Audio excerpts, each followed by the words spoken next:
Bueno, pues buenas tardes desde Barcelona. Gracias, Mariví, por la presentación y gracias a ISEP por poder dar la oportunidad a hablar de lo que hoy podemos tener la ocasión a raíz del Día Mundial del Superviviente, que ha sido escasamente hace 4 días.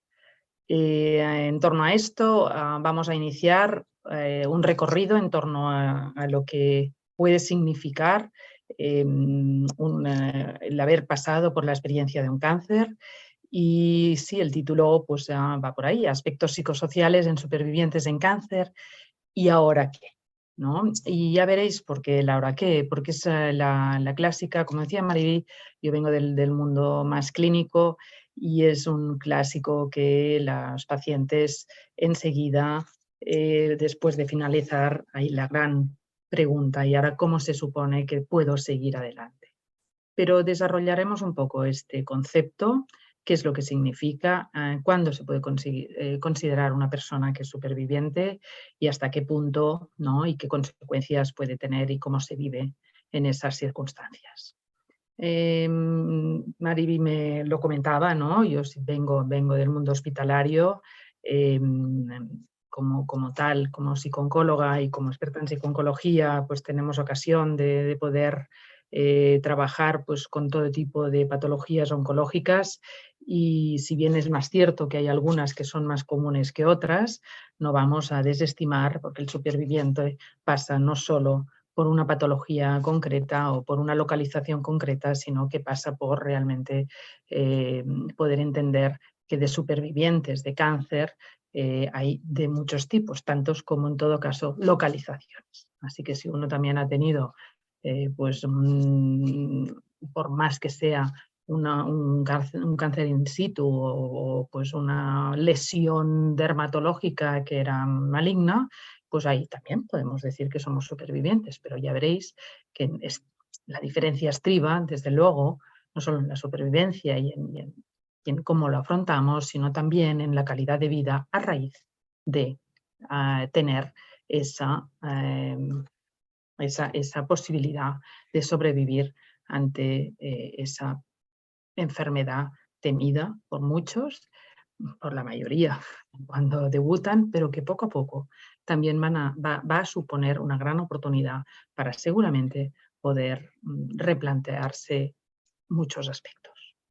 Sin más preámbulos, vamos allá.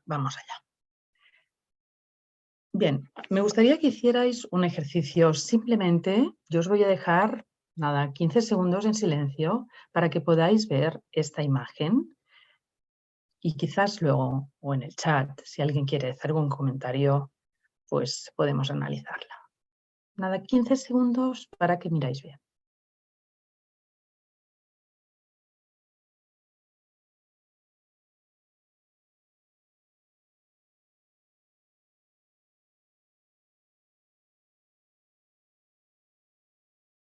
Bueno, como supongo, dado que es una webinar y no puedo tener esa interacción directa, ¿no?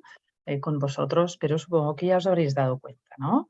En esta pintura, que es de una superviviente, se refleja, como aquí digo, ¿no? Emociones y cáncer antes y después de la enfermedad.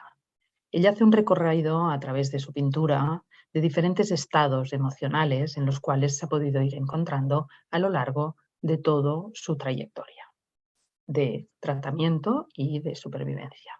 Y queda bien claro, ¿no? Si os fijáis bien, y voy a señalarlo, ¿no? Fijaros, ¿no? Cómo hay distintas caretas que reflejan lo que serían las caretas más del teatro, ¿no? Que pueden representar drama, ¿no? Incluso ahí esa mirada por detrás de lo que significaría ese tono negro representando a la muerte. Pero por encima de todos, y en la última y en el plano principal, tenemos esa careta donde vemos que a pesar de que es una careta, ¿no? Sí vemos que ya se refleja una tranquilidad y un bienestar que no en otros momentos durante ese proceso. Bien, a mí siempre me ha gustado este cuadro, ¿no? Que puede significar eso, ¿no? Los diferentes momentos y transiciones en torno a la enfermedad. Y hoy, especialmente, hablaremos de este último momento, que a pesar de tener una situación ya de más bienestar, acabamos normalmente de pasar por todas unas circunstancias donde no acabamos de encontrarnos bien y, por ejemplo, en el caso de la autora, también ella se refleja con un brazo, porque es un autorretrato, con un brazo que, como suponéis y quien estéis ya en este sector, un brazo que lo dibuja, lo pinta, hinchado, propio de un linfedema, que es uno de los efectos secundarios e incluso podríamos considerar secuelas que en supervivencia también cobra su importancia con toda la limitación que está lleva.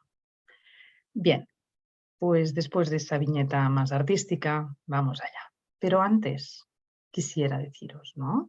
Cuando un paciente es diagnosticado de cáncer, hemos de tener esa idea, ¿no? De que cuáles son las conceptualizaciones previas, ¿no? Antes del cáncer. Mayoritariamente también, desde el punto de vista, no es lo mismo, ¿no? En unas culturas que en otras, pero aún podemos decir que existe un gran tabú en torno a esta enfermedad. ¿Por qué pongo y por qué parto antes de? Parto antes de porque eso va a condicionar bastante las conceptualizaciones posteriores al diagnóstico en el tratamiento y, cómo no, en la supervivencia. No obstante, aquello que a lo mejor puede empezar con un gran miedo y con un gran tabú, con gran estigma al afrontamiento a esta enfermedad, puede acabar realmente en una situación donde pueda haber una transformación a partir del conocimiento y de la propia experiencia, donde vamos a ver que también, aparte de todo el malestar que caracteriza estas situaciones, también a la vez puede haber una gran transformación de lo que significa la experiencia de vivir y de pasar por una experiencia de cáncer. Tanto es así que yo podría decir, ¿en qué momento vital llega la enfermedad? También las circunstancias, estábamos hablando de cómo la cultura, cómo la cultura familiar también, ¿no? Nos hace tener esos tabús y esos estigmas, pero también no es lo mismo. No es lo mismo que enferme un niño, que enferme un adolescente, que enferme un joven o una joven, una persona de mediana edad o ya una vez nos hemos jubilado o una vez o una persona más senil. ¿En qué momento vital llega la enfermedad? Va a condicionar tremendamente la experiencia de pasar por un tratamiento y por una enfermedad de larga duración, aunque podamos considerar que haya acabado, digamos, con toda la parte más de amenaza y podamos ya entender que está superada la situación. Pero en realidad la calidad de vida que vamos a tener antes también va a condicionar el después. Y sobre todo, en pasar por todo este proceso va a condicionar esa supervivencia en gran medida. Por tanto, sí es importante esas conceptualizaciones previas y en qué momento vital llega la enfermedad. Si tenemos niños pequeños, si somos madres o padres, si tenemos trabajo, si no tenemos, si estamos en paro, si estamos jubilados, etcétera, etcétera. Van a haber una serie de cosas que van a tener que ser consideradas para valorar en qué circunstancias llegamos a esa supervivencia. Bien, y siguiendo un poco en esas previas, igual que decíamos, ¿no? En esos tabús, aún ahora el diagnóstico de cáncer, ya sabéis seguro, ¿no? Que por experiencias propias o por lo que ya habéis intuido o oído o leído, aún sigue siendo, aún sigue habiendo el binomio de cáncer igual a muerte. Ahí lo primero que en general se va a poner de relevancia será el énfasis en la cantidad de vida, ¿no? En cuánta vida tengo, ¿no? Por delante. Bien, pero no así, ¿no? Cuando ya vamos a ir llegando a la supervivencia posterior a tratamientos, o durante esos tratamientos, porque ya veréis que también la conceptualización de la supervivencia sí puede pasar desde el minuto casi cero que somos diagnosticados de ese cáncer y, sobre todo, empezamos ese recorrido. Pero sobre todo ya en un momento posterior y sobre todo en lo que le llamaremos los largos supervivientes, por supuesto, y durante todo ese proceso, va a ir condicionado juntamente con la calidad de vida que vamos a tener en este tiempo. Así que supervivencia y calidad de vida van a ser principales para poder ir, vamos a entender que es un compendio que no vamos a poder evitar, que van juntos. Y para mí me gusta, por tanto, después de todo el proceso, sí hablar que si hemos podido, ¿no?, aplicar y tener la máxima calidad de vida antes de, durante, vamos a intentar ver cómo va a influenciar eso para poder tener una supervivencia de calidad. Y esa es la lucha y esas son las nuevas líneas también de los gobiernos, también de las instituciones, dado que la gran población que actualmente ha tenido la experiencia de pasar por un cáncer es enorme, afortunadamente, y cosa que desgraciadamente años atrás eso no ocurría y no había tanto énfasis como ahora, poco a poco, vamos entrando en programas de asistencia y de coordinación para cómo podemos ayudar a las personas que han pasado por estas circunstancias y, sobre todo, conviven con una serie de secuelas o de efectos secundarios alargados en el tiempo. Así que la webinar de hoy y la propuesta de hoy pasa por a ver si podemos realmente entender que también, ¿no?, que no solo es tratar la enfermedad, sino que vamos a intentar si podemos dar también calidad a esa supervivencia. Bueno, en esa línea, ¿no?, clarísimamente y de hace muchos años, y en este caso, ¿no?, pues ya desde el siglo pasado ya se empezó a entender dentro de los ámbitos oncológicos que la supervivencia y la calidad de vida son las dos variables finales con las que se evalúa cualquier tratamiento oncológico. Y como no solo el tratamiento, sino que yo os comentaba cómo vamos a intentar evaluar la importancia de esa calidad de vida en esa supervivencia. Bueno, ¿qué dice la literatura? Desde luego, como siempre, en esa mirada al mundo anglosajón que nos precede y siempre, ¿no?, al menos desde aquí España, tenemos mucha mirada, ¿no?, hacia lo que se ha ido realizando en esa posibilidad realmente de avance, ¿no? En inglés, superviviente,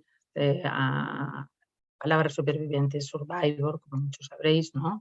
Y puede ser traducido como sobreviviente. De hecho, hay muchos, sobre todo si hay traducciones simultáneas, ¿no?, y hay muchos artículos en torno a que veréis que en español sale la palabra sobreviviente más que a veces superviviente. Aquí en España se utiliza más superviviente que no sobreviviente, pero bueno, sí o sí, de todas maneras, la idea, ¿no?, general, y en este caso, ¿no?, a través de CáncerNet, nada que lo pongamos, veremos que la definición de superviviente cáncer ya pasa por una persona que ha recibido un diagnóstico de cáncer.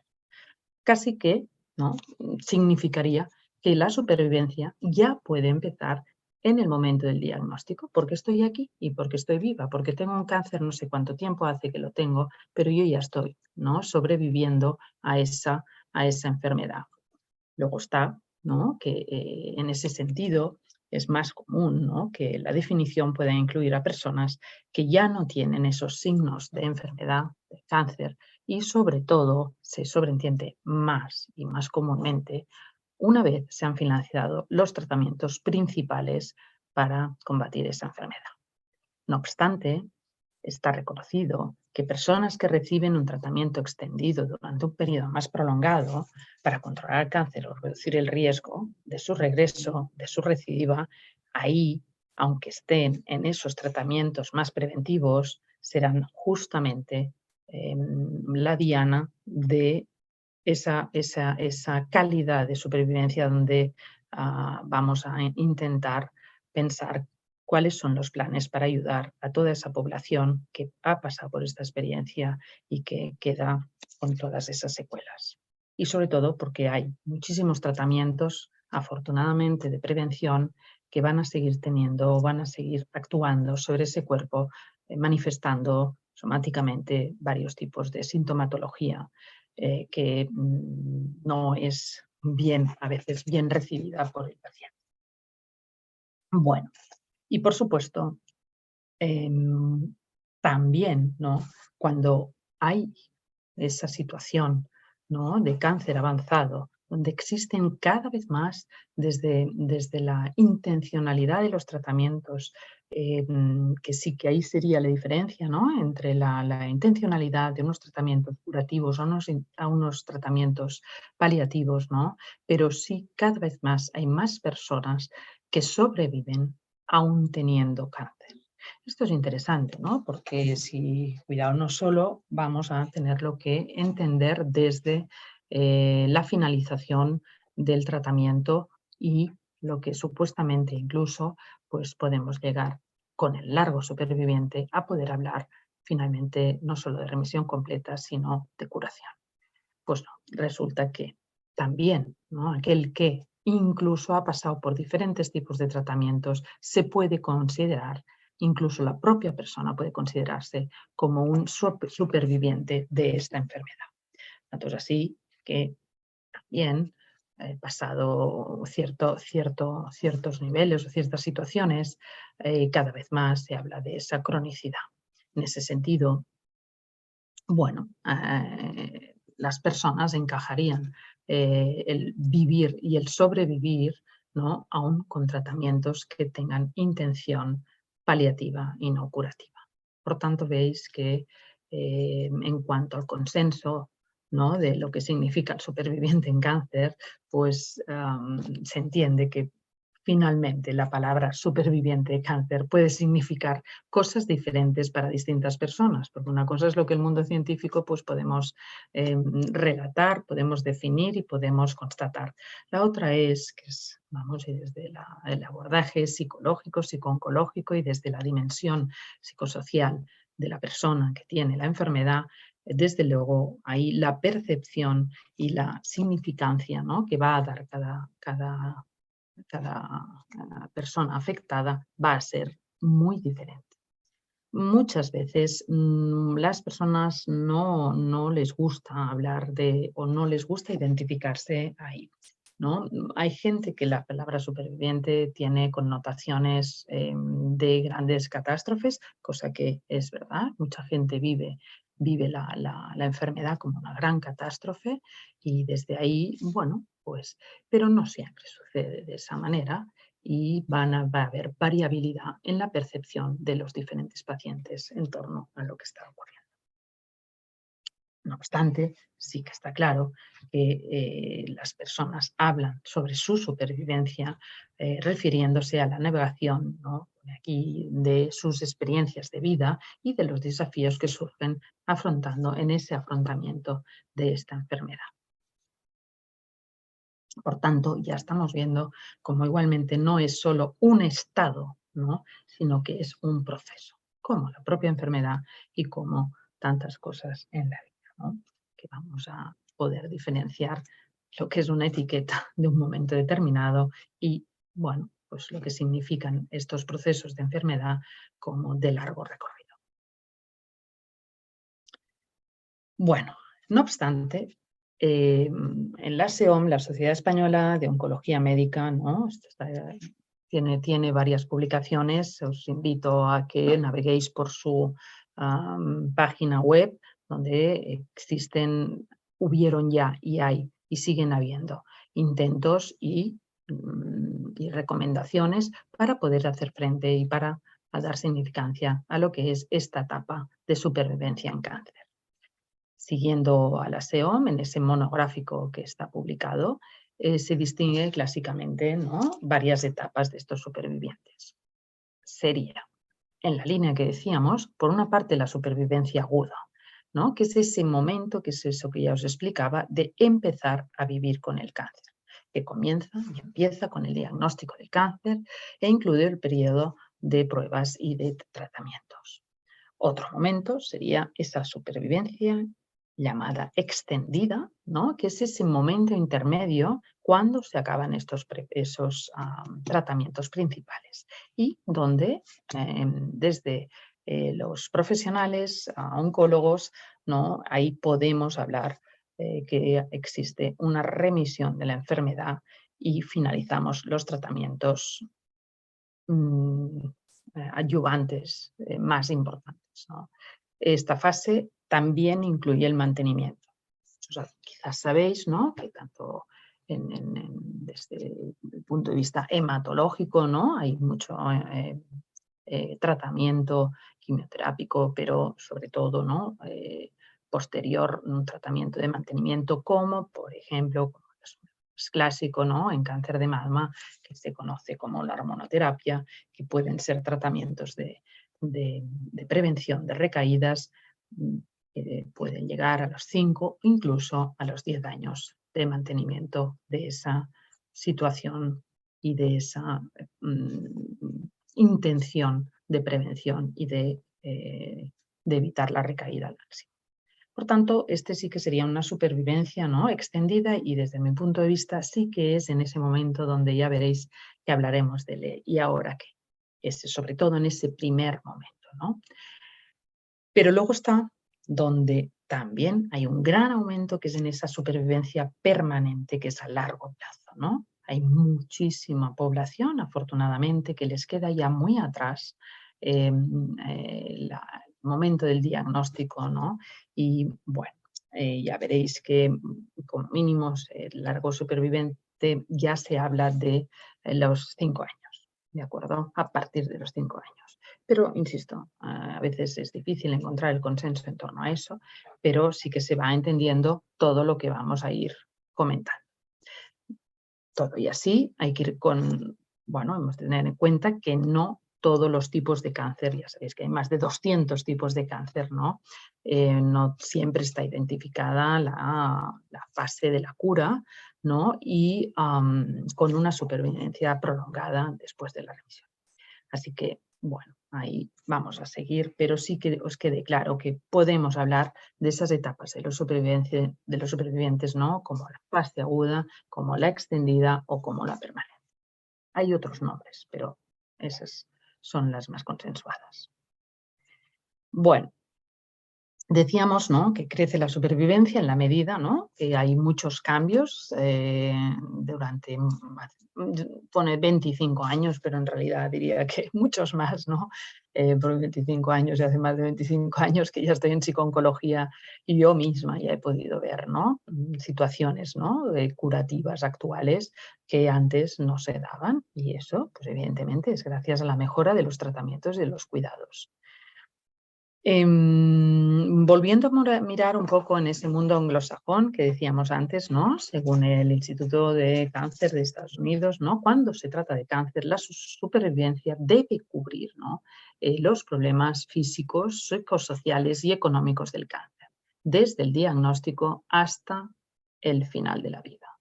Estamos otra vez en lo que explicábamos. No estamos solo hablando de la supervivencia en tanto en cuanto estamos libres de enfermedad, sino que puede ser considerado continuamente como una supervivencia continua. Por tanto, en esa supervivencia se incluyen asuntos relacionados con la capacidad de obtener asistencia médica, seguimiento, atención de los efectos tardíos del tratamiento y segundos cánceres primarios, que claro, evidentemente, podemos tener la remisión de un cáncer, pero pasan los años y es un segundo cáncer. Muchas personas ya tenían miedo, a veces él la recibió, pero puede ser, igual que entramos en el bombo y en la casuística común de todos los tipos de cánceres, y ahí estamos siempre, como todos, a primera línea. Por supuesto, no vamos a dejar qué importante es atender esa calidad de vida, no solo cantidad de vida que decíamos antes, sino la calidad de vida. Si somos capaces de mejorar en eso, podemos hablar de esa supervivencia de calidad. Bueno, ahí ¿no? Me gusta también recalcar, ¿no? Qué importante es que podamos entender que los familiares, amigos y cuidadoras también están o deben estar considerados como forman parte de la experiencia de supervivencia. Ya sabéis que, bueno, eso se dice siempre, ¿no? Que el cáncer es una enfermedad familiar, ¿no? En tanto en cuanto queda afectado toda, ¿no? La comunidad o toda la microsociedad en la cual pertenece el paciente afectado.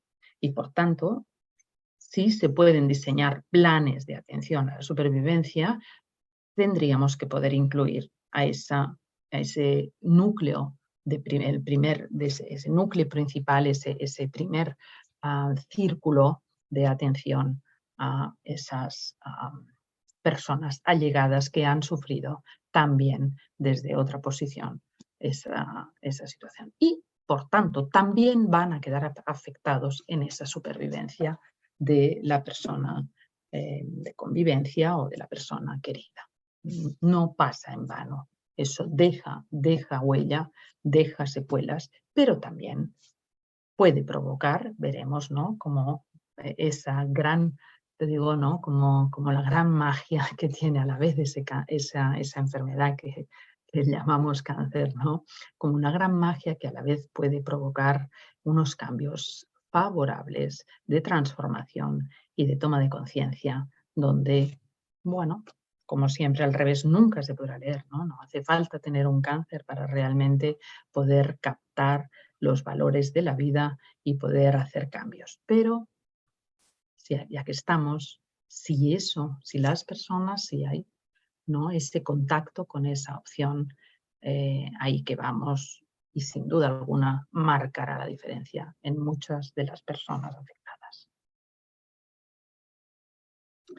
Bueno, simplemente ahí vamos es una diapo, ¿no? Donde sí que podemos ver por qué aumenta, ¿no? La supervivencia en cáncer y por qué realmente, ¿no? Hay un día del superviviente del cáncer o por qué vamos a ver cómo hay programas específicos para ayudar a los supervivientes en cáncer, sobre todo en la medida en la que vamos a considerar esa fase, digamos, más no inmediata, sino más intermedia, ¿no? Donde, más extensiva, donde ya estamos en esa fase que ya hemos acabado los tratamientos.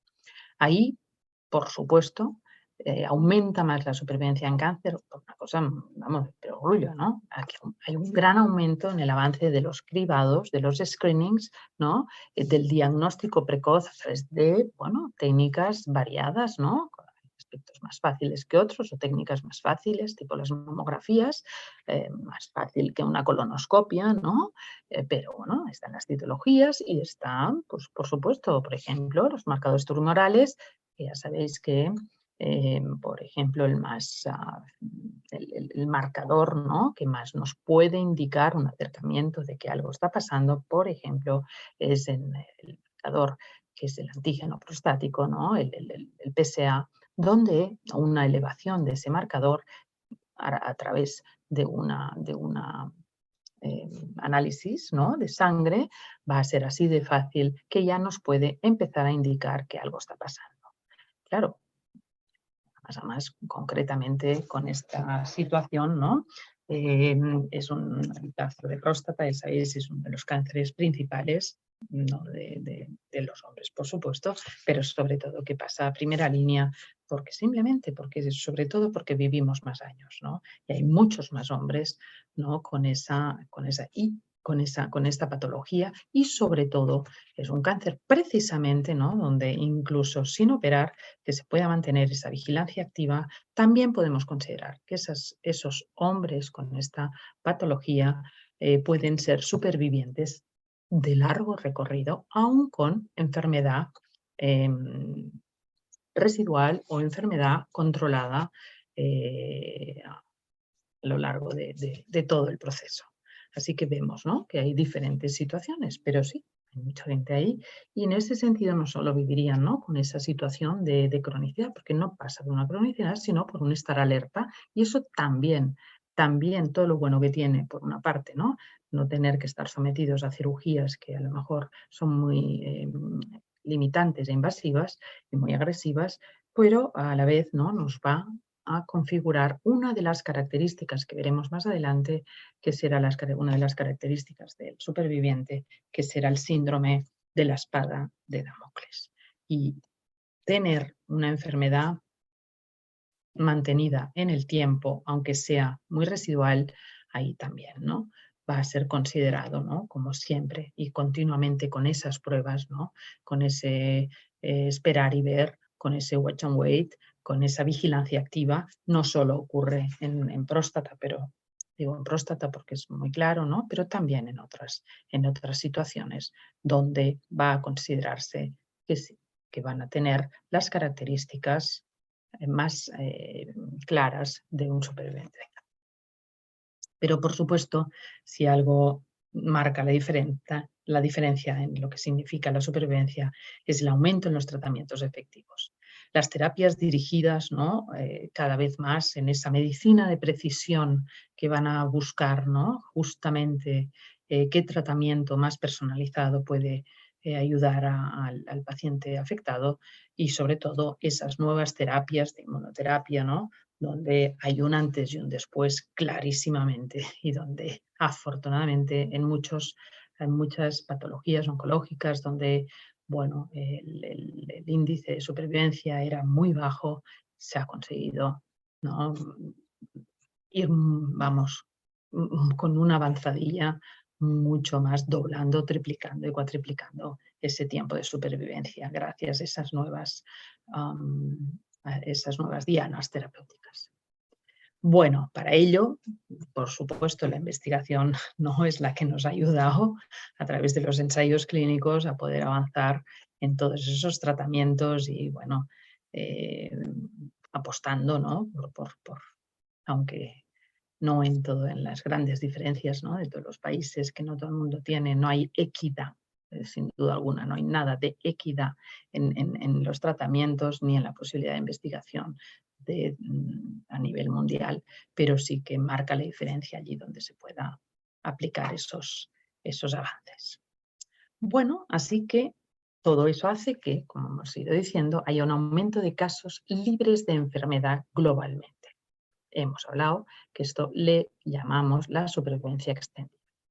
¿Por qué especialmente digo eso? Porque es un saber, ¿no?, que cuando existe, ¿no?, ese momento de finalizar los tratamientos más dirigidos, difícilmente, ¿no?, difícilmente el paciente va a oír de su médico oncólogo: estás curado, ¿no? Pero en cambio sí que la jerga, y a lo que vamos a ir entendiendo sobre todo desde un inicio, ¿no?, es poder hablar que en aquel momento, ¿no?,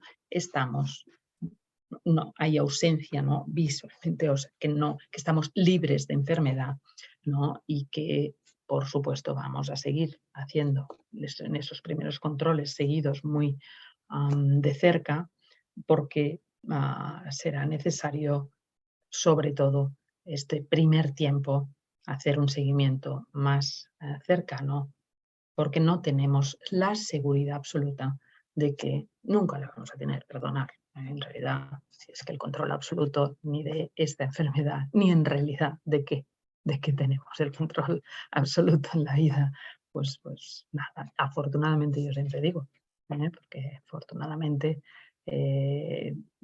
esa posibilidad en la vida, ¿no?, de tener margen para rectificar a muchos niveles, es lo que nos va a dar esa diferencia de esa vivencia de esta enfermedad y de muchas otras cosas. Pero bueno, sin liarme más, esos casos libres de enfermedad son los que sobre todo vamos a considerar inicialmente en esa supervivencia extendida.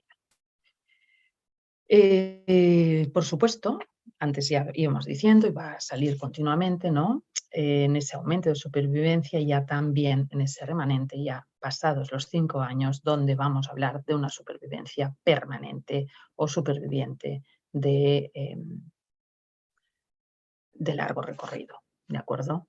esta situación marcará mucho la diferencia, sin duda alguna, si existen alteraciones, si existen secuelas, ¿no? En poder hacer énfasis en lo que vamos a ver como proceso transformatorio, ¿no? Con esa oportunidad vital de ese nuevo momento de vida después de haber sentido y haber tenido una enfermedad que es una enfermedad, una gran amenaza vital, ¿no? Que es lo que marca la diferencia quizás con otras enfermedades, ¿no? Clarísimamente, y que los tratamientos nos dan esa nueva oportunidad que la medicina ahí, ¿no? Apuesta por poder tratar y poder apostar por la vida, por supuesto, ¿no? Pero sobre todo la cuestión es si el paciente también se da esa oportunidad y, como digo a veces, no subirse al tren de la vida y subirse al tren de este nuevo momento vital.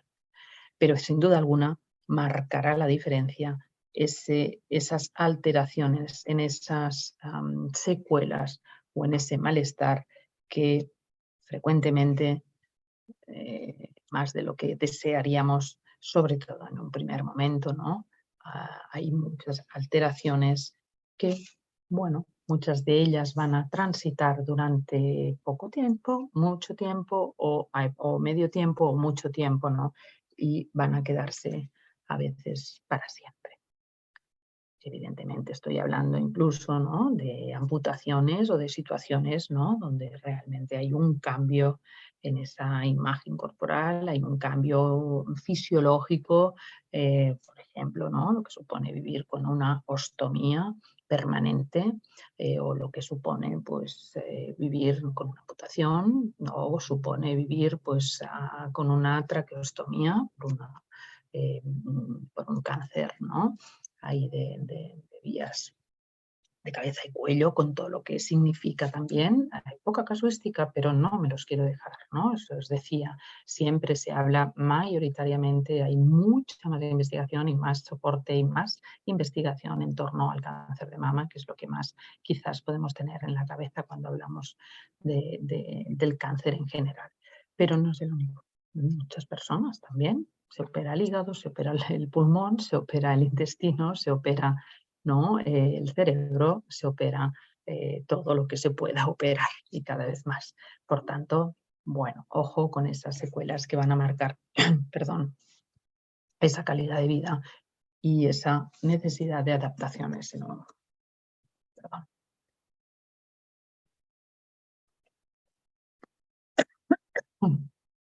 Bueno, eso marcará lo que antes también ya empezaba a comentaros, ¿no? Sobre la necesidad del aumento de la atención en esa fase en este momento de supervivencia, ¿no? Ahí, importantísimo, ¿no? El seguimiento que se va a realizar, biomédico, ¿no? Esas pruebas continuadas. Y bueno, ponía aquí no fallan, ¿no? Porque es que, bueno, es muy tan importante es, ¿no? Que los pacientes son capaces de dejar lo que sea para ir a esas visitas, a esos controles de los 3 meses, de los 6 meses, del año o a lo mejor incluso alargándolo a más tiempo. Pero sin duda alguna han tenido esa experiencia tan importante y que posiblemente, ¿no? A muchos niveles podamos decir, ¿no? En esos microtraumas o en esa experiencia postraumática, ¿no? Que recogen donde, bueno, no quieren volver a pasar por ello, por supuesto, pero sobre todo siguen religiosamente sus visitas y sus pruebas. Allí hará falta, ¿no? En ese momento de supervivencia también, un aumento en esos equipos, en esos vínculos, en esas posibilidades, ¿no? de derivar a otros profesionales que puedan ayudar a esas secuelas o esos efectos secundarios que quedan remanentes posterior a los tratamientos. Ahí la gran diferencia, ¿no? Es si en si estos profesionales, ¿no? Podemos entenderlo como que se hablan entre ellos o solo funcionamos como interconsultores, ¿no? Qué bueno es en todo el momento, ¿no? Que podamos funcionar no multidisciplinariamente como grupo, sino como equipo o sobre todo compartiendo, ¿no? Porque eso va a beneficiar nuestro trabajo, desde la psico-oncología también, ¿no? Pero es igual, también entre las distintas especialidades biomédicas, cómo va a beneficiar sobre todo al paciente que transita por diferentes profesionales y que muchas veces, ¿no? Finalmente queda aturdido sin saber exactamente qué es lo cuál es sobre todo en determinadas necesidades de toma de decisiones, a veces sí se encuentran que no hay consenso entre profesionales. Bueno, sin duda alguna, el aumento en estas circunstancias y sobre todo pues, en ese malestar que es una evidencia y que está más que comprobado, ¿no? Habrá necesidad de aumentar la atención psico-oncológica para esa espada de Damocles, para esos miedos a la recaída, para todo ese sinfín de emociones y de pensamientos y de situaciones, ¿no? Que incluso de riesgo que la persona puede ponerse ahí en circunstancias donde ese malestar va a crecer. Desde ese punto de vista, también, ¿no? La parte, ¿no? Si hablamos de lo psicológico, muchas veces, pues, por supuesto, hemos de entender ese compendio, ¿no? Psicosocial de dónde está inmersa la persona, ¿no? Y qué importante, ¿no? Tanto también, ¿no? Fomentando esos recursos, tanto de organizaciones, de asociaciones y de colectivos donde estarán representados, ¿no? Todo el tipo, ¿no? de ayudas, donde sobre todo aquí en España que tenemos, ¿no? Mayoritariamente una asistencia pública, ¿no? Pero sí que va a ser que, bueno, esta situación a lo mejor muchas veces la persona se ve, ¿no? Buscando recursos donde la asistencia pública quizás no siempre llega a todo. Bueno, por tanto, ya hace años que sí, que la SEOM, la Sociedad Española de Oncología Médica, ya se da cuenta de esa situación y afortunadamente, bueno, están incluyendo esos planes de cuidados del superviviente hace mucho tiempo, se habla de ellos, se incluyen los congresos, se incluye en la investigación y se incluyen los recursos. Como siempre, bueno, nunca tendremos suficiente, siempre queremos más porque necesitamos más, pero sobre todo es una evidencia que hay más superviviente y por tanto necesitamos más recursos. Bueno, ¿qué pasa, no, en esas experiencias frecuentes entre los supervivientes del cáncer? No sé cómo voy de tiempo. Vale. Bueno, pues pueden pasar esas dos situaciones, ¿no? Por una parte, puede ser, ¿no?, que la persona sienta gran alivio y alegría cuando el tratamiento del cáncer finaliza y desea, a más, hacerlo ser real. Sabéis, en muchos hospitales de día incluso hay una campanilla, ¿no? No sé si lo veis, los que estáis por aquí, si habéis o si lo sabéis, ¿no? Pero muchos centros tienen una campana y cuando acaban su último tratamiento propuesto, sí están deseosos, ¿no?, de poder tocar esa campana que lo oye el resto, ¿no?, y que hace de ese reconocimiento, ¿no?, de que se puede y que se puede llegar a ese momento, cuando al principio de los tratamientos uno piensa que eso es infinito y que no va a llegar. Pero sí, se llega y en ese reconocimiento tocan la campana, como signo, ¿no?, de alegría y de alivio que ya estamos. Es ahí, ¿no?, que cuando en esa columna que os he puesto, ¿no?, toda esa parte, ¿no?, donde, bueno, seguimos transitando en este nuevo momento y qué bueno es, ¿no?, aquellos que muy frecuentemente también pueden experimentar ese momento después del y ahora qué, que analizaremos un poquito más adelante, ¿no? Pero sobre todo ya han iniciado también en ese tiempo de tratamientos, han experimentado un cambio y un crecimiento personal hacia una vida, ¿no?, donde hay una manera de vivirla de un talante más positivo, aprovechando esa oportunidad que la medicina ha dado y que la vida le ha dado, ¿no? Y en ese sentido, eso os decía yo antes, es la gran magia quizás de esta enfermedad, ¿no? Donde sí, ¿no? El superviviente ahí puede experimentar ese crecimiento, esa toma de valores y esa situación donde, bueno, entran en un interés, ¿no? En cambiar los hábitos de vida, tanto de alimentación, ejercicio muy importante cada vez más. También, ¿no? Los fisioterapeutas indican, ¿no? La importancia del ejercicio físico regulado e intenso cuando ya estamos más en supervivencia para poder recuperarse de esta experiencia de tratamientos y de enfermedad. Bueno, muchos de ellos también es verdad, ¿no? Que hay un interés en, bueno, devolver, ¿no? A la comunidad aquello que sienten que se le ha dado, ¿no? Eso es caso de, bueno, pues muchos programas de voluntariado hospitalario, domiciliario o social, donde hay una gran necesidad de hacer saber también, incluso de reconocer y de que a mí me ha pasado esto, estoy aquí y lo bien que nos va, pues cuando entramos en situaciones de identificación y en el superviviente clarísimamente, ¿no? También de forma natural dentro de los entornos familiares y sociales, ¿no?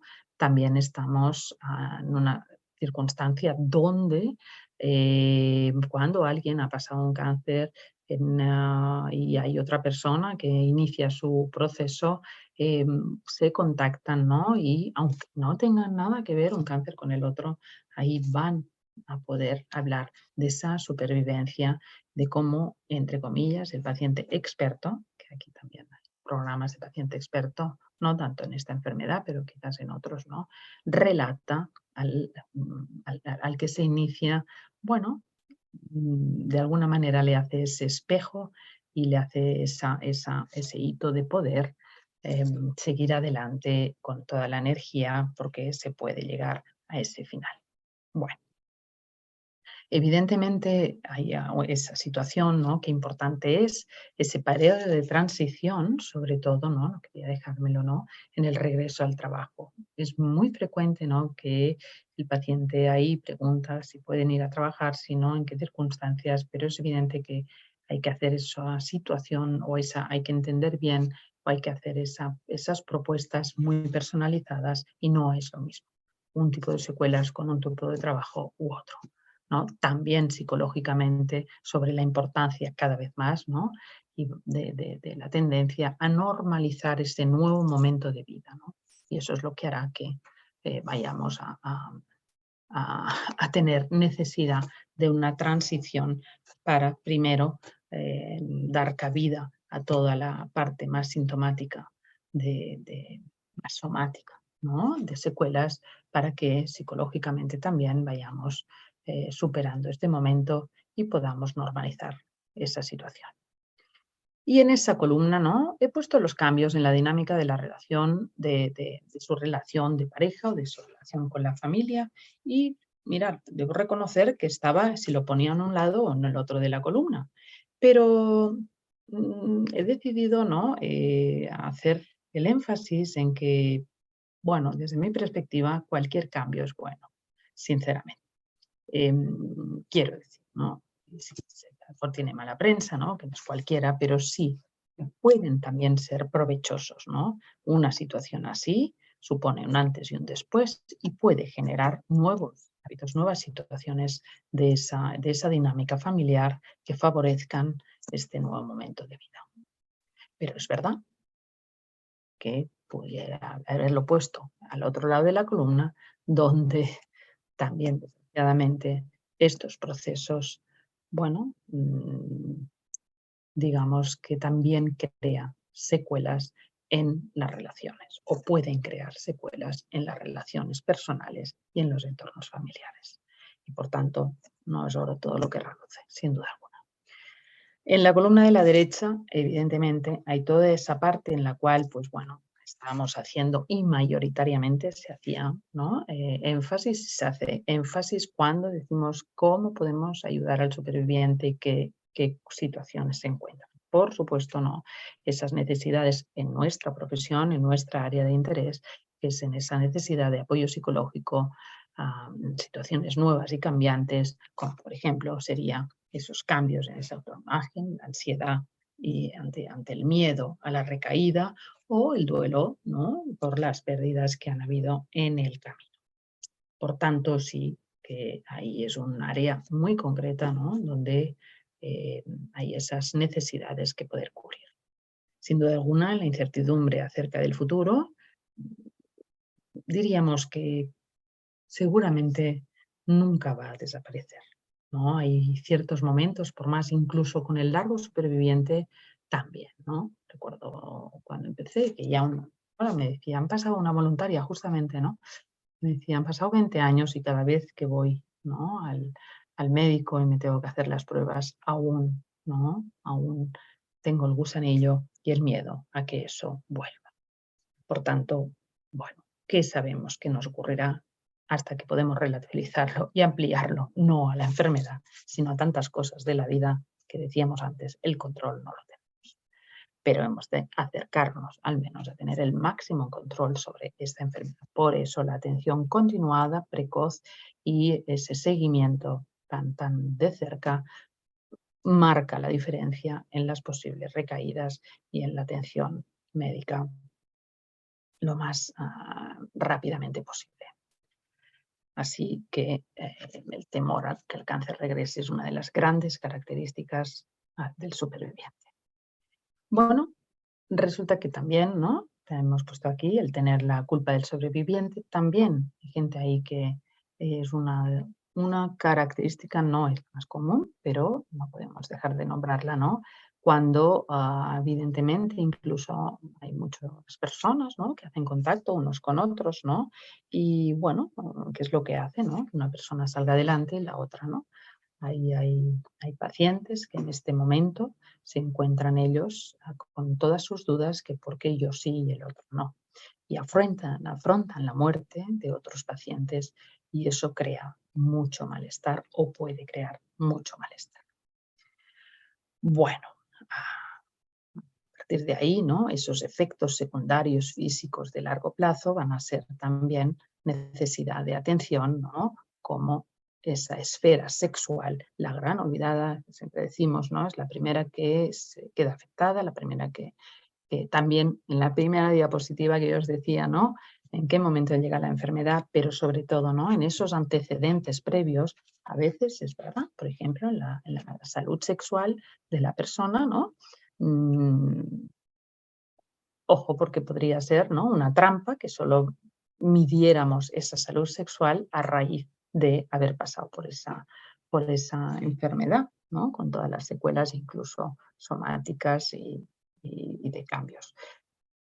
Ahí, a ver si me explico bien, ¿no? Esa sería la idea de que qué salud sexual tenía la persona previamente, ¿no? Sería también esa parte que yo os decía al inicio de todo, de tener en cuenta cuando, sobre todo, trabajamos en supervivencia, de poder hacer también ese, ese, esa mirada más hacia el pasado, cosa que cuando se está, sobre todo, ¿no?, en tratamiento, prevalece sobre todo, ¿no?, el aquí, el ahora y el presente, ¿no?, de todos los cambios que hay día a día cuando estamos en un tratamiento activo importante, ¿no? En supervivencia, yo creo que es un momento muy, muy dulce para poder trabajar psicológicamente, sobre todo los que ahí nos también, ¿no?, podemos hacer ese trabajo más psicoterapéutico, ¿no?, de revisión vital, de revisión de necesidades, de revisión del y ahora que vendrá un poquito más adelante y que es un momento muy, muy, yo decía, dulce y como terapeutas, como psicoterapeutas, podemos ahí tener una gran satisfacción en nuestra profesión de poder acompañar a esas situaciones, porque no hay la presión, ¿no?, de todos los tratamientos, de todo el primer tiempo de supervivencia y de miedo y de poder ser, sino que ya lo dejamos más atrás y ahí permite que la persona, por una parte, contacta con esa parte más psicoemocional, ¿no?, que a lo mejor está un poco desatendida durante el periodo más importante de tratamientos, pero que ahora, ¿no?, sí que será ese buen momento para revisar este nuevo momento de vida y recolocarnos en nuestras tomas de decisiones y nuestras nuevas circunstancias. Bueno, esta la voy a pasar simplemente, ¿no?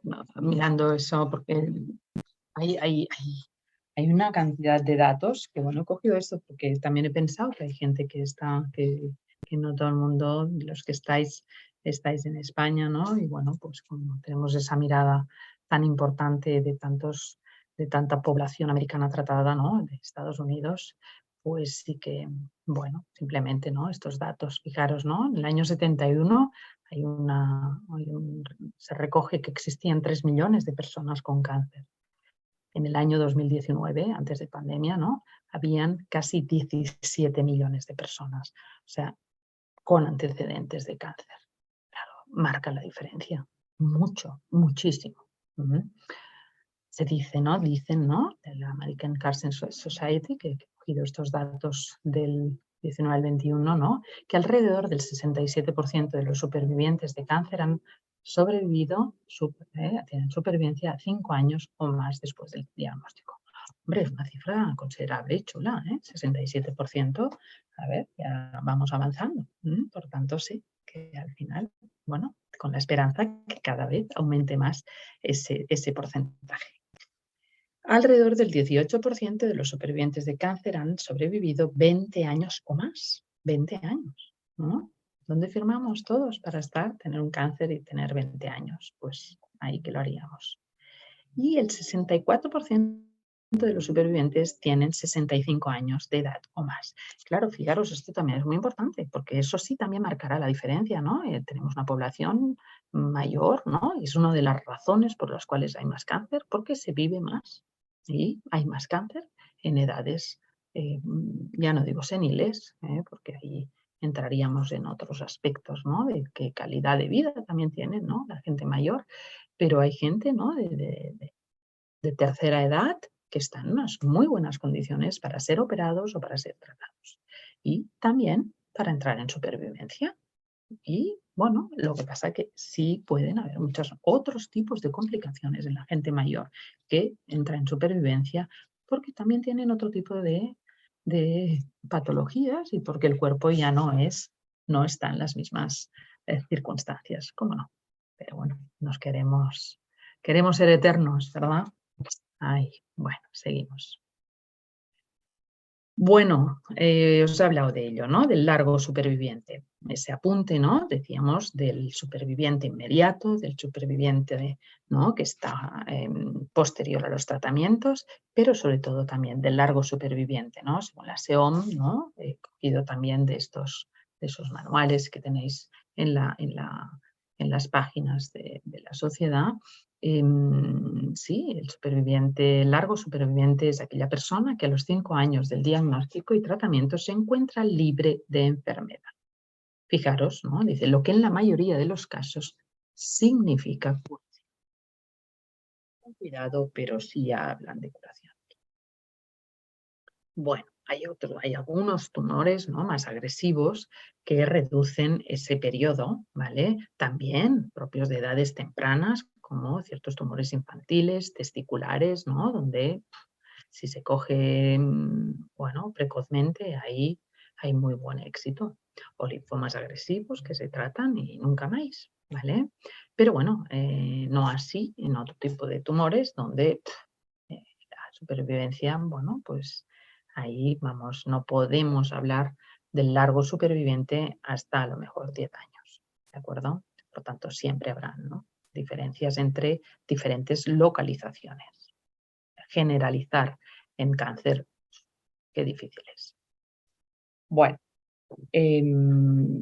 según ha cogido de la SEOM, ¿no? Vamos a mirar esa situación, ¿no? de largo superviviente, cómo se detectan y se manejan los problemas comunes para este tipo de personas. Ahí hablamos de cansancio, dolor, depresión, relaciones, adaptación emocional, social, laboral y complicaciones reproductivas.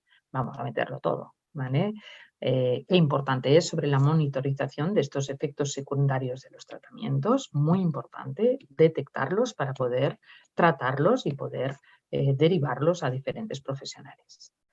por supuesto, en esos seguimientos médicos, ¿no? La detección de recidivas, de segundos tumores y hacer énfasis en esa calidad de vida, identificando las necesidades de este largo superviviente que muchas veces no están cubiertos, como que ya pasan al olvido. Sobre todo se trabaja mucho, ¿no? En esos primeros 2 años, por ejemplo, ¿no? Hasta 5 años de seguimiento, pero luego, ¡pam!, entran en bueno, ya estás, no hay seguimiento hospitalario y quedan ahí con, puestos y sin novio, ¿no? Que decían. Entonces, bueno, es importante tener en cuenta también este momento de supervivencia que ya es mucho más tardío y que, si bien la mayoría de gente remite y puede recuperar todas sus funciones, pero sí es verdad que hay un gran pool de personas que no, que han quedado ahí esas secuelas marcadas y quedan olvidados. Porque esto es aquello, ¿no? Es decir, bueno, cuando la principal atención es en la curación, entre comillas, ¿no? Y cuando esa supervivencia ya se ha conseguido, bueno, aún, ¿no? Hay situaciones que, bueno, también por falta de recursos, porque ya, y por necesidad de seguir atendiendo, ¿no? Pues ahí ya parece que el sistema ya ha cumplido. Pero bueno, es una evidencia y una realidad la cantidad de personas que están en estas circunstancias. Por tanto, optimizar recursos asistenciales, evitando duplicidades, con la máxima accesibilidad al sistema sanitario para el paciente, va a ser uno de los retos cuando se hacen esos planes de acción para el superviviente de poder poner en marcha.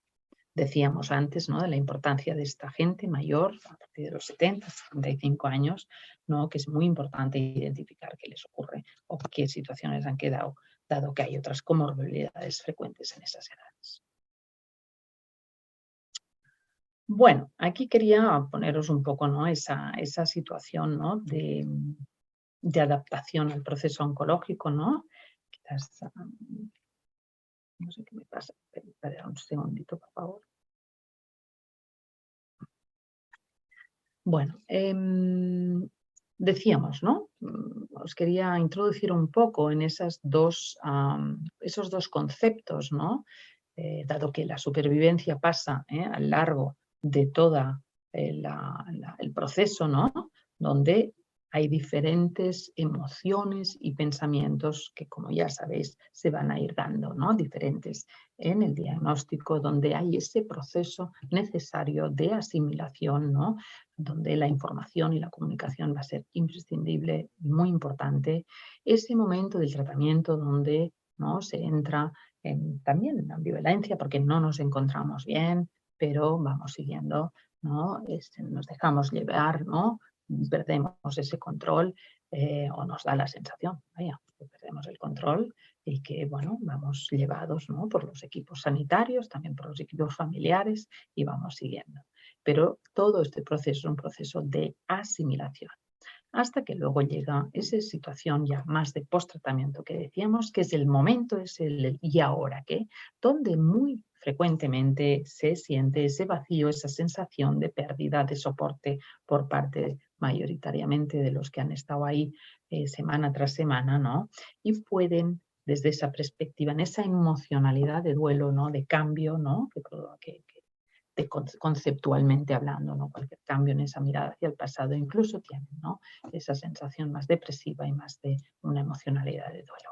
Es muy frecuente, por ejemplo, hay estudios que muestran después de la radioterapia, por ejemplo, en cáncer de colon también, pero en cáncer de mama, en varios tipos, ¿no?, de cáncer, donde ha habido una fracción, ¿no?, una segmentación de 25 o 30 sesiones de radioterapia, normalmente, que llega al final de todo de los tratamientos, donde han estado seguidos cada día con el contacto con la institución y con los profesionales, y de repente ya no tienen ni visita, o la visita que tienen es, bueno, pues nos vemos en 3 meses, ¿no? Ahí es ese momento de la hora que muy importante, donde se ponen en marcha muchas de esas emociones y de esas sensaciones, ¿no? Y que están perdidos porque han estado mucho tiempo, tanto es así que es donde hablamos, ¿no?, del síndrome del superviviente, porque ahí sobre todo entra, ¿no?, entra la parte esa del miedo. Nos da la sensación que no nos siguen como deberían, que no es así, que está más que protocolarizado, y ha habido una intensidad en el soporte muy fuerte, y de repente la vida que se paró aquel día, que saben exactamente el día que se les diagnosticó, se paró la vida y entraron en ese mundo de los tratamientos, de las cirugías, todo el soporte, y ahí tienen que recolocarse. Es un momento muy especial, y por eso es esa necesidad y esa necesidad de poder estar muy atentos a dar esa atención. Por supuesto, en ese proceso, ¿no?, que vamos viendo, ¿no?, transitamos de la asimilación de la enfermedad a lo que será finalmente la acomodación, especialmente, ¿no?, en ese momento de supervivencia, ya una vez ya nos encontramos mucho mejor, ¿no?, y donde se puede hacer ese trabajo y se puede acceder a ese cambio de valores, de esa visión del mundo, de uno mismo, también de los otros, ¿no?, y pasar de víctima a superviviente. Esa, ¿no?, es la parte, digamos, o la visión positiva de esas circunstancias. Sin duda alguna, no podemos dejar de poder también hablar que uno puede ser, decíamos antes, superviviente hasta el final de los finales, ¿no?, en esa fase de último momento, ¿no?, donde qué importante es que hasta el último segundo estamos aquí con dignidad, dotando de sentido, y sí, ¿no?, teniendo ahí que poder trabajar los asuntos pendientes para poder cerrar al máximo que podamos nuestro ciclo vital.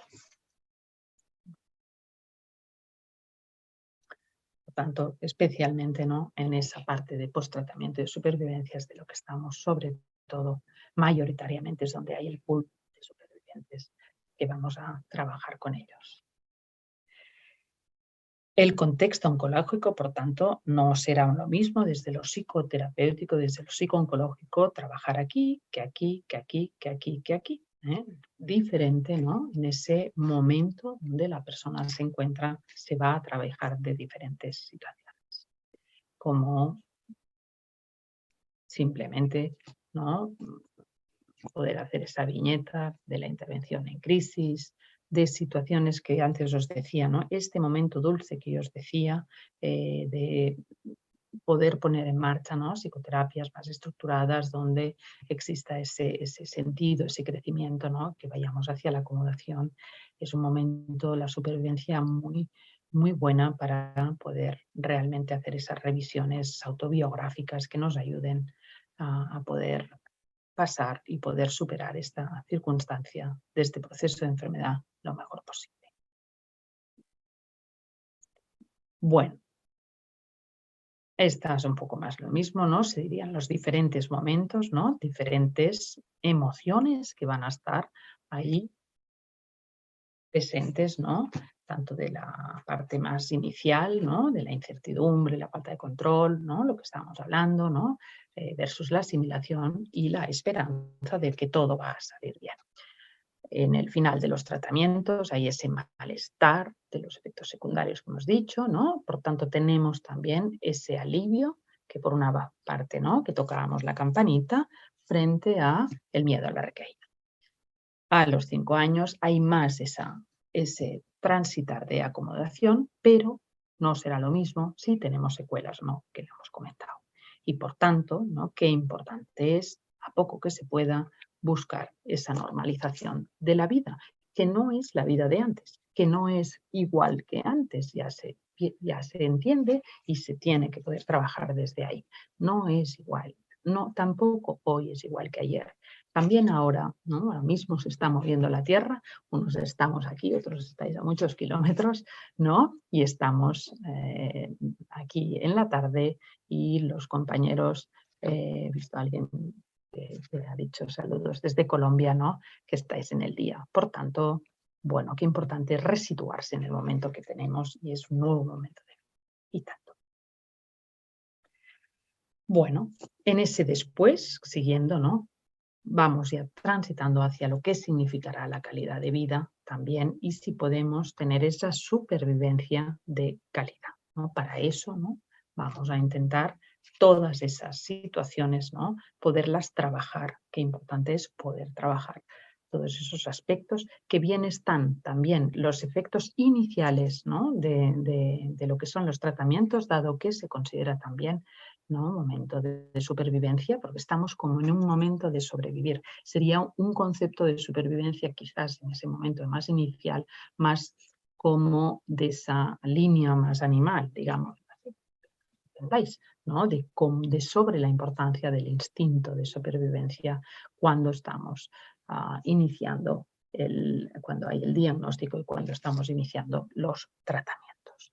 Es muy, muy importante que se pueda también entender que hablamos de supervivencia, pero quizás con esa connotación donde, pues eso, ¿no? Nos encontramos fatalíticos, ¿no? Nos vemos mal, nos vemos, bueno, pues con muchas pérdidas, ¿no? Y repercute mucho en nuestra calidad de vida y afecta en nuestra vida cotidiana. Sabéis vosotros, esto ya está más que estudiado, ¿no? Que la calidad de vida la podemos entender, ¿no? Y ir desde los factores físicos más somáticos, ¿no? Donde están todas la sintomatología producida también, ¿no? Por los tratamientos, los factores psicológicos, que son los que nosotros mayoritariamente como psicólogos, ¿no? Vamos a intentar tratar, y los factores sociales, ¿no? Hemos de tener en cuenta qué situación personal tiene el paciente, ¿no?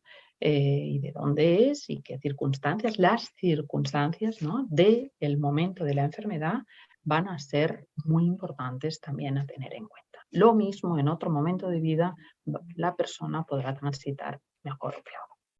Y, como no, los factores espirituales, ¿no?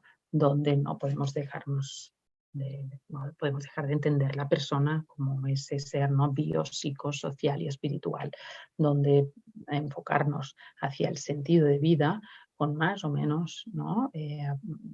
Apostando con más o menos en esa parte más cultural, más religiosa también, ¿no? Pero sobre todo donde se va a dar ese balance de vida, especialmente en este momento también de supervivencia.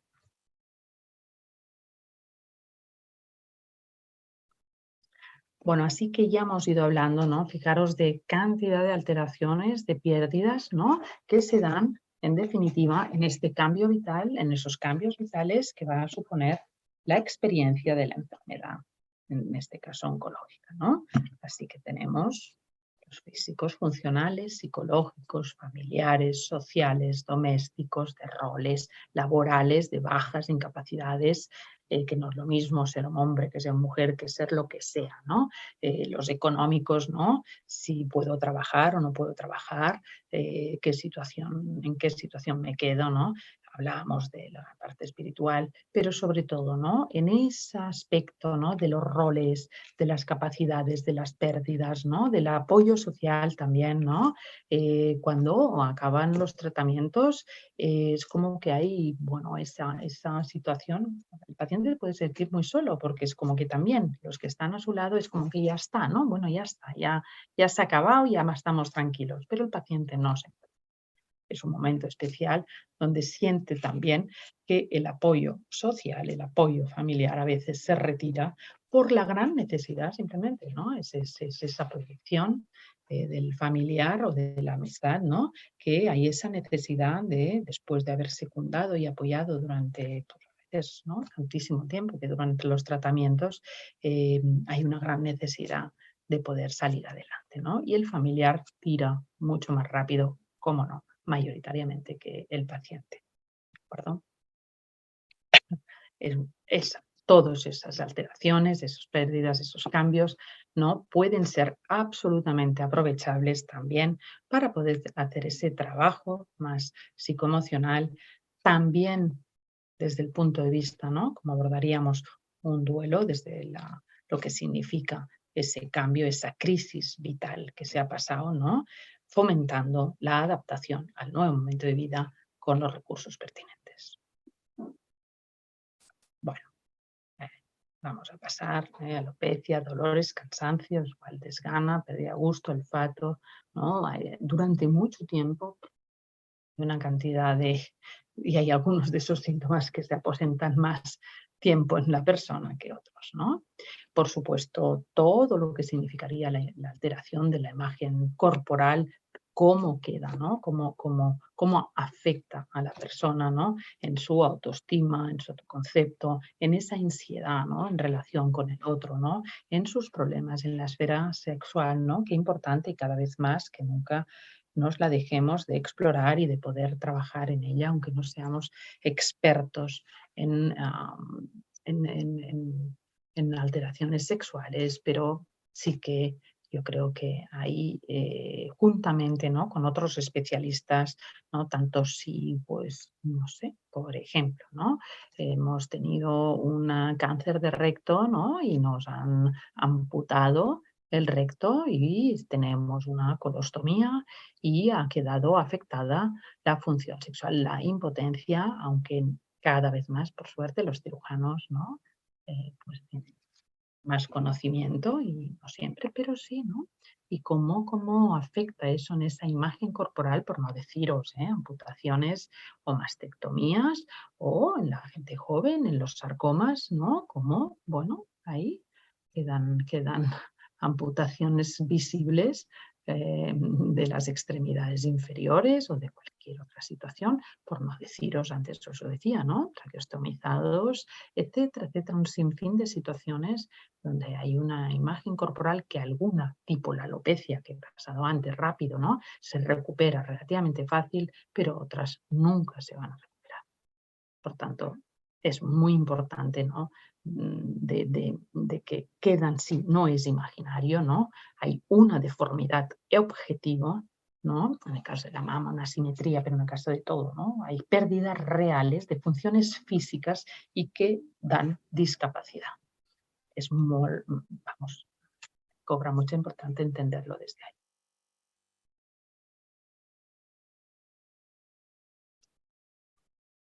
Bueno, más de lo mismo. De acuerdo, por supuesto, no será lo mismo, si enfocamos en el caso del cáncer de mama, pues una mastectomía más versus una tumorectomía, ¿vale? Más una reconstrucción, más que a lo mejor te encuentras fatalítico por la reconstrucción y no tanto, o por unos efectos derivados de una cirugía y no de la enfermedad.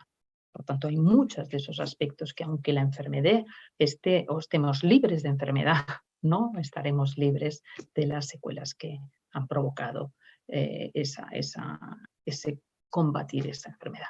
Por supuesto, desde lo psicológico, ¿no? Pues queda claro, ¿no? Por ejemplo, la mastectomía puede provocar más depresión y mayores dificultades con la sexualidad, la imagen corporal o la identidad femenina, por decir, insisto, esta área que es más estudiada.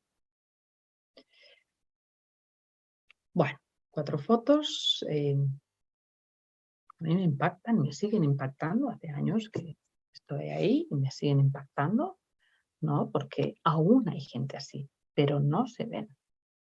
Hay muchas mujeres de supervivencia, de largo recorrido, ¿no? Largas supervivientes que viven en esas circunstancias, pero están en silencio y nadie las recoge, ni ellas levantan la mano.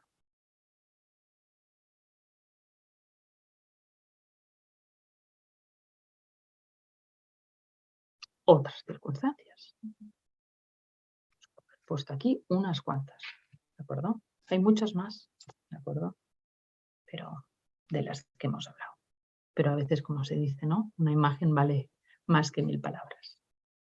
Estos son supervivientes con unas secuelas importantísimas. ¿Y qué hacemos con todo eso? Hemos hablado ya de ello, pero por eso, ¿no? La charla de hoy sí quería introducir eso, ¿no? Sobre todo. ¿Y el ahora qué quiere decir, no?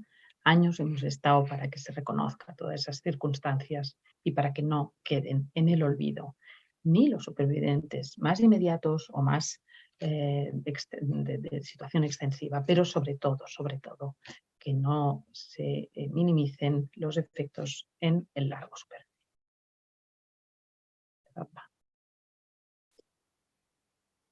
Bueno, referencia. Para mí es importante esa parte, ¿no? Se trabaja más esa doble conciencia, ¿no? Que se habla, ¿no? Del paciente paliativo, ¿no? Como del paciente también a final de vida, pero me gusta también poner aquí esa idea, ¿no? De la toma de conciencia, que cómo, ¿no? Se puede vivir con ese gran alivio y con esa esperanza de vida que supone la oportunidad de estar libre de enfermedad, pero sobre todo también con esas secuelas y ese miedo a la recaída. Así que sí, tenemos esas, puede ser muy factible que muchas veces hayan esas dos caras, por decirlo de una manera, ¿no? Que podemos tener esa dualidad y son emociones que pueden coexistir y convivir juntas en la persona. No solo se da en esta enfermedad o en esas situaciones, ¿no? En tantas cosas en la vida. Hay veces que también en duelo, ¿no? Por ejemplo, ¿no? Una persona en duelo de repente puede ver una película, ¿no? y ponerse a reír y decir, uy, ¿cómo estoy riendo si estoy en duelo? Pueden coexistir. Los niños nos enseñan mucho, ¿no? Podemos estar o pueden estar llorando en un momento determinado, de repente se les pasa y pum, y ríen a carcajada. Así que, bueno, pueden convivir diferentes emociones, diferentes pensamientos, diferentes situaciones y tanto, y tanto. Eso es importante también normalizarlo, no no dualizarlo, sino integrarlo. Tanto, y a más va a poder marcar tomas de decisiones, ¿no? En función de esas necesidades y de ese malestar o de ese bienestar, ¿no? Que se va a ir combinando a lo largo de mucho. Pero la cuestión es cómo seguir la vida. Y sobre todo, digo esto porque en los tratamientos psicológicos, qué importante es también, ¿no? En ese vector de dirección de ayuda hacia el paciente, cómo podemos ayudarles a que en esa toma de decisiones se puedan posicionar, ¿no? Es decir, ¿dónde vamos a poner el foco de esa supervivencia, de esa recuperación? Si vamos a estar con el ancla puesta en el pasado, ¿no? Con esa melancolía, con ese duelo, con eso que ya no es lo que sé, ya no soy quien era, ya no estamos en esa visión, o con esa caña hacia el futuro que muchas veces, ¿no? También están los pacientes con ese miedo a lo que puede pasar y no está pasando, sino que podría pasar, pero no está pasando. Qué importante es resituarlos en esa presencia, en ese momento y poder seguir la vida desde las circunstancias que tenemos hoy, no de las que teníamos ni de las que podremos tener si las cosas no van bien. Por tanto, ese foco, ¿no? Ese foco terapéutico en esa idea, ¿no? Me parece de interés en este tipo de situaciones. Bueno, vamos acabando porque muchas de esas cosas ya las hemos podido ir comentando, pero por supuesto ya supongo y espero que conozcáis lo que significa el síndrome de la espada de Damocles, ¿no? Dentro de lo que significa en realidad el síndrome de la supervivencia, ¿no? También el síndrome del estrés postraumático, ¿no? Donde se trabaja en esa línea fuertemente. En la institución donde yo trabajo también tenemos compañeros que han podido, ahora me parece que tengo una diapo, ¿no? El enfoque, ¿no? De ese trabajo, ¿no? De la psicología positiva y de poder, ¿no? Superar esa situación también en abordaje grupal.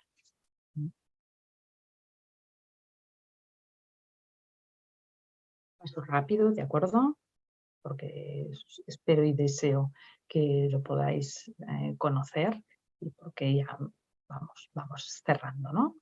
Pero sí sería esa idea, ¿vale? Otra vez lo mismo, esa dualidad, ¿no? Cómo seguir manejándonos con ese malestar versus, ¿no? La posibilidad de trabajar en torno a ese crecimiento postraumático, a esa supervivencia, ¿no? Que nos sitúa en ese dilema identitario, como os he explicado antes, y sí, intentando transitar y entender y encajar y asimilar y de alguna manera, acomodar la enfermedad como una experiencia transformadora que nos permita poder seguir esta vida de la mejor manera posible.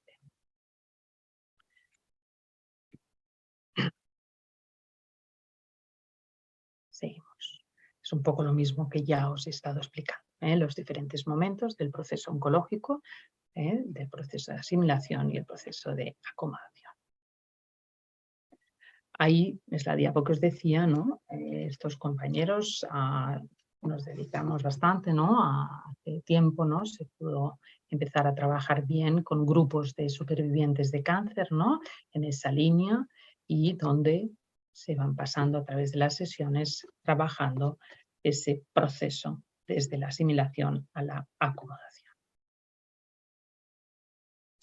Y bueno, pues un poco sería esa idea, ¿no? Cómo podemos mejorar también la calidad de vida en la supervivencia para tener, lo que os decía yo antes, una supervivencia de calidad a través del control de síntomas, de la educación sanitaria, de la rehabilitación física, de la reconstrucción. La rehabilitación cognitiva, perdonad, casi no he hablado de esto, es importantísimo, ¿no? Cada vez más también hay más estudios, ¿no? De lo que significa el Chemo-Brain, ¿no? De toda la afectación de la quimioterapia a las funciones cognitivas de memoria, de atención, de concentración. Hay mucha queja en torno a eso, hay que investigar más, hay que trabajar más, necesitamos la colaboración con otros profesionales incluso, ¿no? Dentro de lo que es la neuropsicología para que podamos tener esa posibilidad de mejorar con estimulación adecuada, porque realmente es una de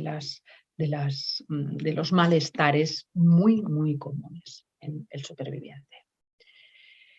La dieta, el acceder a psicoterapias, a los grupos, a las asociaciones, el ejercicio, tratamientos complementarios, hay que buscar los recursos allí donde los pueda haber para poder ir y apostar por esa supervivencia de calidad.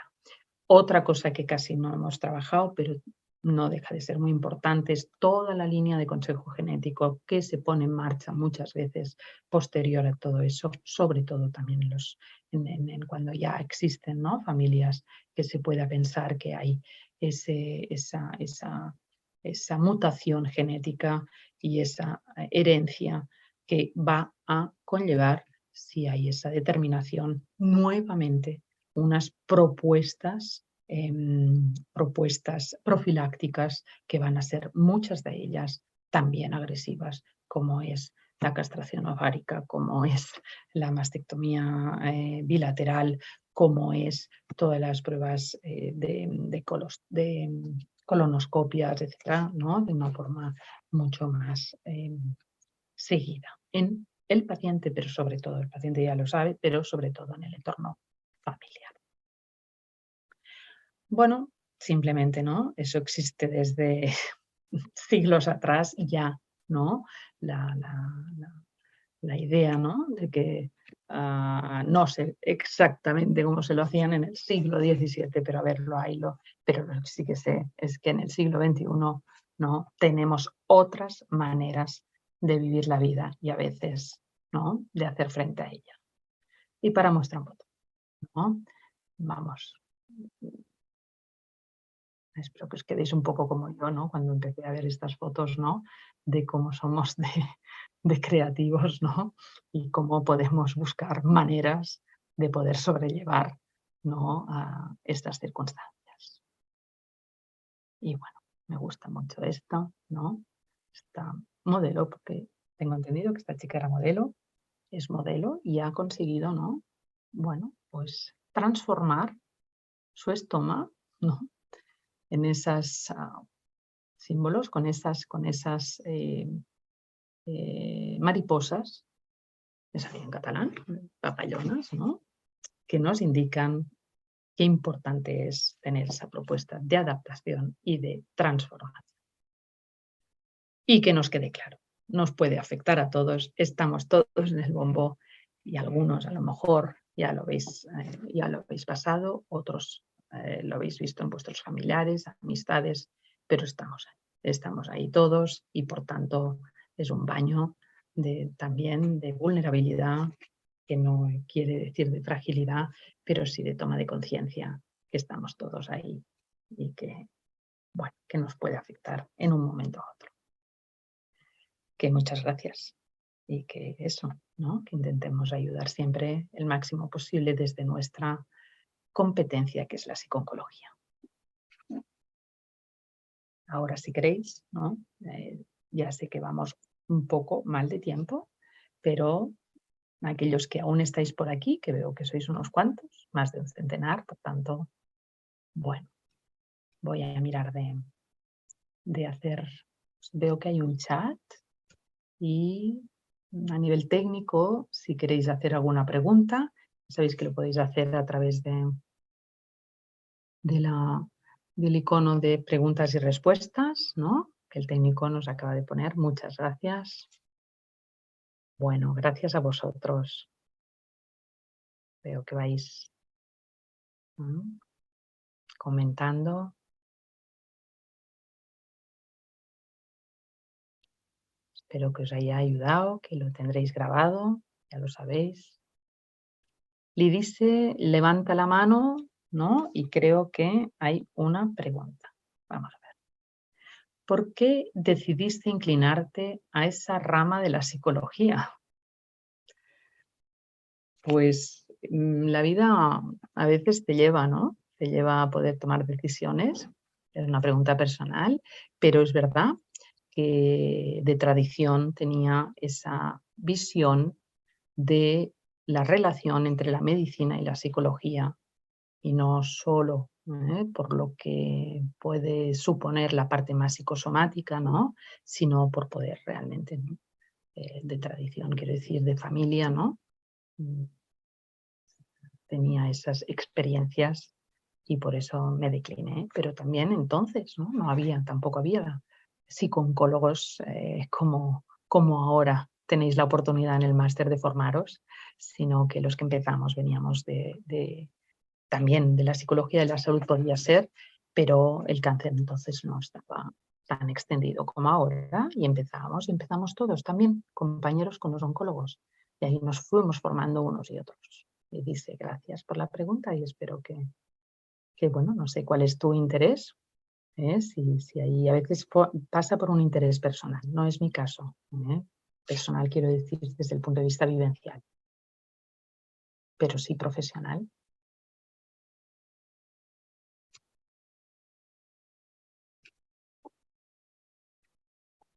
Y dice, vuelves a preguntarme, ¿no? Por algo más personal, estás interesada por esa parte, ¿no? ¿Cuál ha sido el reto más fuerte que te ha tocado vivir siendo psicooncóloga? Pues sin duda alguna muchos de ellos, ¿no? También debo decir que no es lo mismo cuando empecé, que cada día era un reto, cada día, cada día. Ahora me sigue pasando, ¿no? Por ejemplo, hay situaciones de mucha precariedad que me preocupan muchísimo, precariedad de personas que se tratan, que viven en la calle y que no tenemos, bueno, pues los recursos suficientes, ¿no? para poderlos acompañar y ayudar. Y eso son retos diarios que siguen sucediendo. Voy a mirar el chat, que van tantas cosas. A ver. Bueno, muchos agradecimientos. Gracias a vosotros por estar aquí aguantando toda una hora y media. Bueno. Hay preguntas de chat y hay preguntas de... A ver. Flavia Reyes, ¿cuáles emociones siente o sentiste cuando recibe los pacientes? Bueno, esto es profesión, Flavia, ¿no? Pero la neutralidad absoluta no existe, ni en psicooncología ni en psicología clínica. Pero hay que procurar, ¿no? En esa transferencia con el paciente, buscar la manera, ¿no? De que todos los aspectos contratransferenciales, que es lo que me preguntas, Flavia, en torno a las emociones que el profesional siente, hay que trabajarse y bien trabajados. Cuando inicié también, qué importante fue, sobre todo porque mirar, psicooncología yo creo que no tiene una dificultad desde el punto de vista psicopatológico, ya sabéis que la mayoría de de trastornos que se puedan, si es que consideramos trastornos, que son síndromes muchas veces, pasan por situaciones de adaptación, no por grandes psicopatologías, ¿vale? De hecho, tenemos pocos personas que tengan cuadros, ¿no? más de salud mental más grave. Pero sí pasa, la gran dificultad pasa por el afrontamiento a la muerte, por supuesto, y por tanto que pone de resonancia la propia muerte. Y eso hay que trabajar. Para mí, aquel que se quiera dedicar a ese ámbito, ¿no? Pero también como psicólogo clínico, ¿no? Hay los 3 pilares que por muchos ya sabéis, ¿no? Que es la formación, que es de lo que estamos hablando y que se está ahí dando desde hace muchos años, ¿no? Esta formación de diferentes modalidades. Una parte, ¿no? Es el conocimiento sobre aquello que vamos a tratar. Luego está claro que, bueno, yo he trabajado bajo el modelo de la supervisión y a mí me ha ido fantástico, ¿no? Poder revisar esa relación con los pacientes y esa práctica clínica, ¿no? Tan importante para poderse ir acomodando también, asimilando y acomodando, pero también en esa revisión personal desde otras perspectivas, ¿no? De esa posibilidad. Somos psicólogos, trabajamos con mucha toxicidad emocional y hay que, eso, ¿no? Poder diferenciar cuál es la toxicidad del otro y no confundirse con la propia. Así que en esos sentimientos que vamos sintiendo y que la contratransferencia puede ser muy fuerte, por eso hay que trabajarse a esos 3 niveles. Espero que Flavia te haya podido contestar. A ver, veo que hay 2 manos levantadas. Rubén dice, ¿cómo trata con un paciente que siente que el apoyo psicológico no le ayuda? Que tenga negación hacia la psicología. Bueno, Rubén, qué curiosa es esta pregunta, ¿no? Sí, es evidente, siempre, no en psico-oncología, sino en nuestra profesión puede haber perfectamente gente que no esté preparada en el momento que quizás pensamos que necesite ayuda. Sin duda alguna, es una profesión en la cual qué importante es que el paciente sí tome conciencia, sí, es el primer paso. Si el paciente primero que tome conciencia de que algo le pasa y que solo no puede y que necesita ayuda profesional, puede ser que no esté en el momento o también nosotros, no siempre. Todos los psicólogos podemos ayudar a todos los pacientes, no siempre, esto también debo decirlo. Entonces, si tiene negación a la psicología, entiendo yo que no va a venir. Pero lo curioso, si me pregunta Rubén, si me haces esta pregunta, es porque quizás, ¿no? Pueda suceder que a pesar de todo el paciente siga viniendo. Esto también es un reto, no sé quién me preguntaba por los retos, ¿no? Paciente que, bueno, ahí yo trabajo mucho desde la orientación relacional, desde el vínculo y uno de los momentos desde el inicio que más procuro no es lo que digo, no es lo que hago, no es cómo lo hago, sino para mí es muy importante desde dónde lo hago, ¿no? Como psicoterapeuta, también por mi línea y por mis modelos teóricos, ¿no? Qué importante es trabajar desde la autenticidad, desde el buen hacer, desde la beneficencia, ¿no? Y no podemos coger a los pacientes de las orejas y llevarlos a la consulta. Si un paciente no quiere ser tratado, no se va a tratar y eso no. Hay momentos que debes dejarlos ir para que a lo mejor puedan volver en otro momento. Espero que te haya contestado, Rubén. A ver, Viviana Acosta dice, ¿qué opina de la terapia de aceptación y compromiso en esta población? Bueno, la terapia de aceptación y compromiso yo no la practico, pero sí que es verdad que es una de las propuestas que, bueno, uno se debe sentir cómodo en cualquier propuesta terapéutica. Uno tiene que poder aplicar, digámoslo así, aquello que a uno, ¿no? le ayude para ayudar. Es lo mismo que intentaba decirle a Rubén, ¿no? Esa parte de la autenticidad. Yo no puedo hacer una técnica en la cual no me he formado, lo primero, hay que formarse, y dos, que no me pueda sentir cómoda. Entonces, sí que en ese sentido, no solo en supervivencia, sino en cualquier situación, la terapia de aceptación y compromiso, pues sí, es un compromiso, desde mi opinión, vamos, tiene buena aceptación a varios niveles, pero desde mi opinión también hay una parte como muy rígida que según con qué paciente es muy difícil poder pedirle. Esa persona, ¿no?, que a lo mejor está negando, pues si le propones, ¿no?, ciertas opciones más pautadas, quizás tampoco le ayudarán. Así que, bueno, si la cuestión no es la terapia, ¿no?, sino es el vínculo y es la relación. Eso es lo que yo opino. Hagas un tipo de técnica u otra. La base de la psicoterapia, cualquier tipo de terapia, la base de la psicoterapia es, y lo que cura es la relación. La relación profesional, se entiende, ¿de acuerdo? Pero que se me entienda. ¿Más preguntas? Un segundo que reviso el chat también. Desde Colombia. Gracias, Natalia. A ver, que he perdido.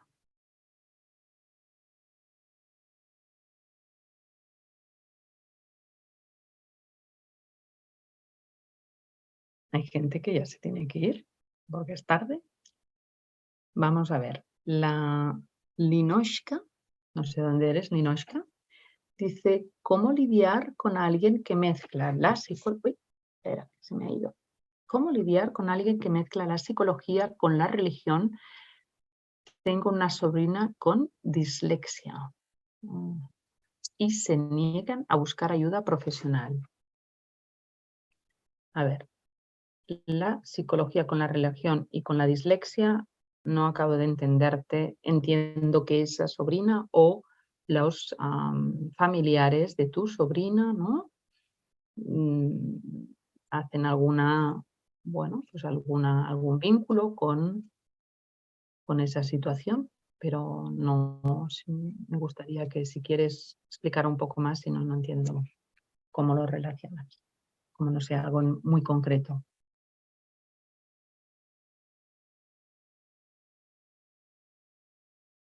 Va.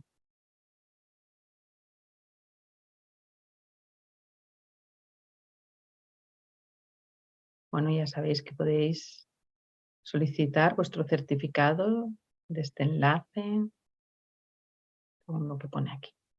Vamos a las questions and answers. A ver, Viviana, ya lo hemos contestado esto. Irene dice, como psicóloga, ¿qué opinión le merecen los profesionales de la salud que subestimen la influencia de las emociones y aspectos psicológicos en enfermedades como el cáncer? Bueno, Irene, hace muchos años que por fortuna, ¿no?, ya no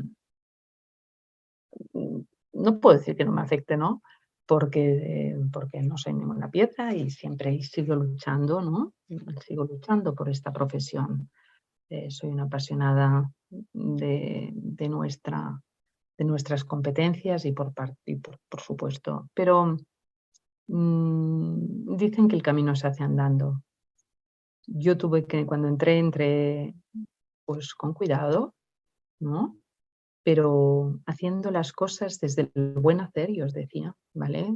He conseguido, bueno, que realmente muchos profesionales que estaban ahí, desde mi punto de vista, con una defensa, ¿no?, muy defendidos, ¿no?, muy defendidos en torno a contactar con emociones y aspectos psicológicos, ¿no? Yo lo he entendido siempre desde la defensa de la persona que está detrás de esa bata blanca. Entonces, bueno, no hay que forzar nada, pero hay que seguir trabajando.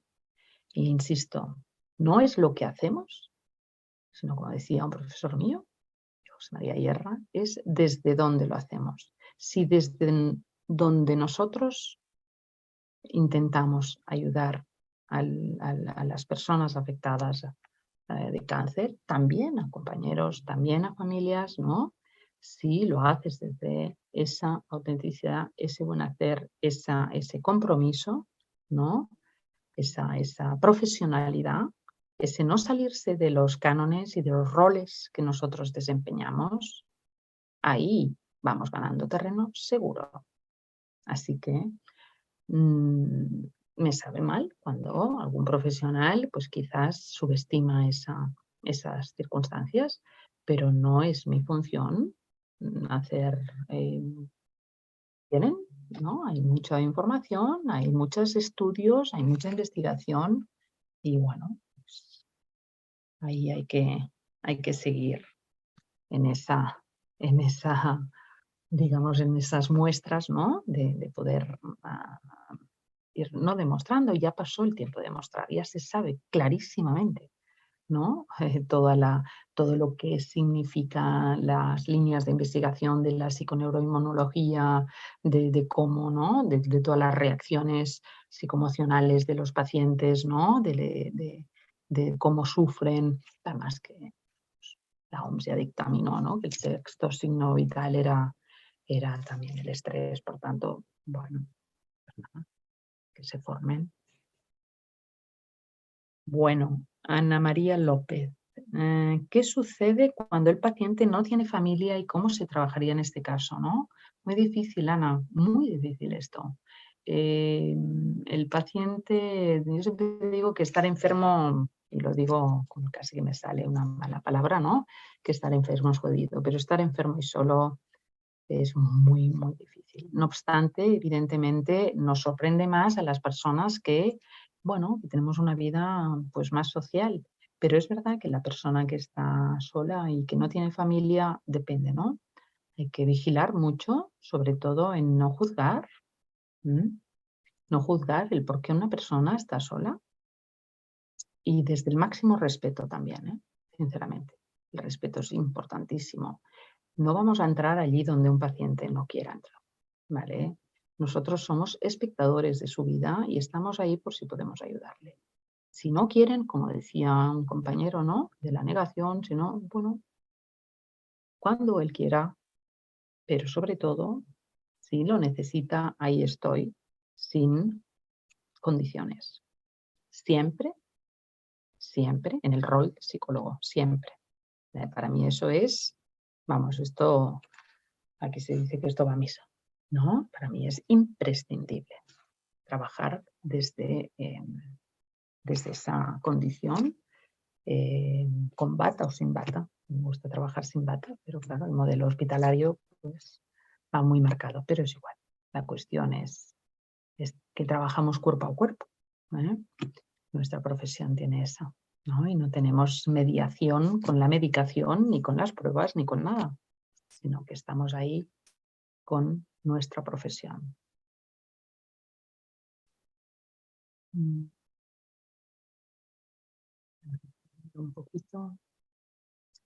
Irene que da las gracias por la respuesta. Ana María, gracias, que veo que me estás contestando.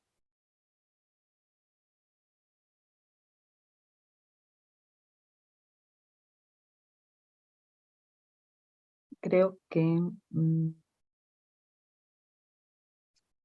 bueno, me parece que hasta aquí llegamos. Yo creo que he contestado tan buenamente como he podido, ¿no? Buena parte de vuestras preguntas y espero que hayan sido aclaratorias y nada, pues desearos lo mejor, sinceramente, que si los que estáis haciendo la formación, pues que podáis aprender el máximo y bueno, nos vemos. ¿Quieres estar al día de todo lo que ocurre en ISEP? Síguenos en las redes sociales y no te pierdas de nada. Actualidad, secciones clínicas, eventos, vida estudiantil y mucho más. Podrás encontrarnos en Facebook, Twitter, LinkedIn, Instagram y YouTube. Conviértete en el protagonista de nuestros perfiles sociales. Cuéntanos cómo está siendo tu experiencia en ISEP. Muéstranos tu día a día, comparte las fotos de tus mejores momentos y recuerda de etiquetarnos o de usar el hashtag #experienciaISEP. Así podemos compartir el contenido con el resto. ISEP, un lugar donde las grandes cosas pasan. Con ISEP siempre sumas.